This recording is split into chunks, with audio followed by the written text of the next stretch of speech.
guys, magluluto tayo. Magluto tayo ng adobong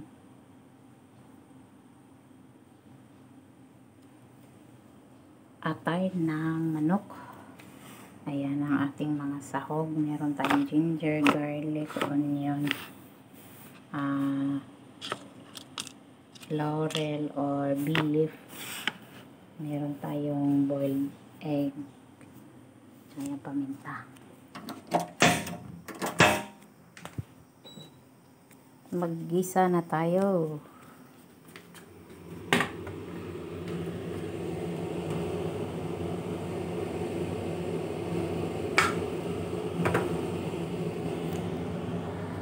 Ang aking atay ng manok, binabad ko yan sa light soy tsaka pepper, white pepper yan. Ayan. Lagay natin ang ating onion. Madali lang to guys, madali. Madaling ulam at masarap.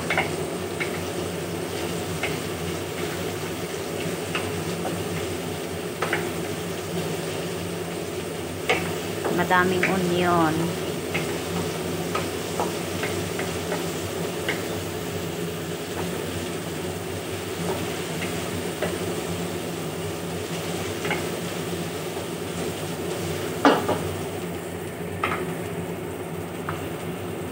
And then, isunod natin yung ating luya.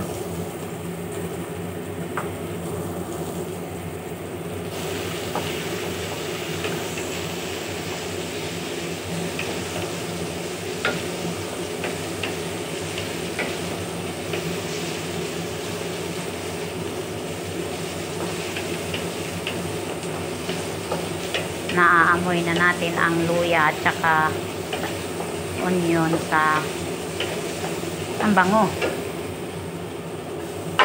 Isunod ang ating garlic.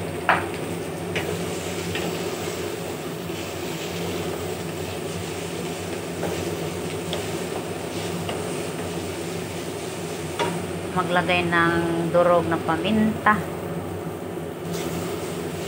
Kasi mabango yan guys. Lagay natin ang ating laurel or bay leaf. Ayan na guys, so medyo umuusok-usok na. Ilagay ang ating chicken liver. Halu-haluin. Hayaan lang guys kasi huwag na magdagdag ng ng tubig. Nagdadagdag ka pa ng tubig, nagtutubig na yung ating liver. Mga seasoning na lang ilagay.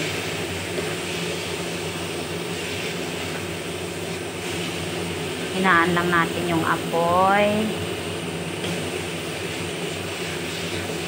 O, tingnan nyo, nagtutubig na siya. Sa bagay yan, nilagyan ni strainer ko na to. Nangin natin yung gilid o kasi masarap yan yung medyo nagtututong yan sa gilid. Ayan o, madali lang yan maluto. Then dagdagan lang natin ng oyster sauce.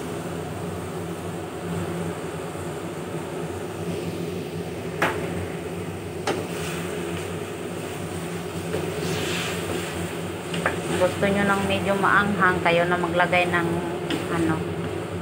ng chili.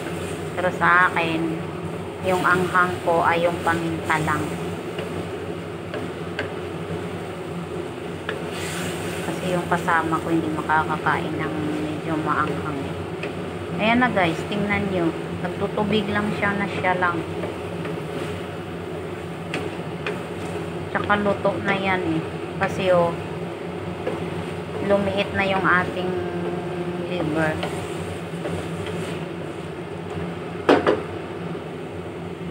Isang malakasang apoy na lang. Lalagay natin yung ating boiled na tig-iisa lang kami kasi dalawa lang naman kami. Ayan na guys, luto na siya.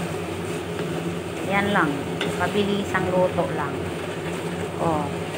Pwede nang i-off. Oh, diba? 5 minutes lang. Ayos na. May masarap ka ng ulam. Oh. Thank you.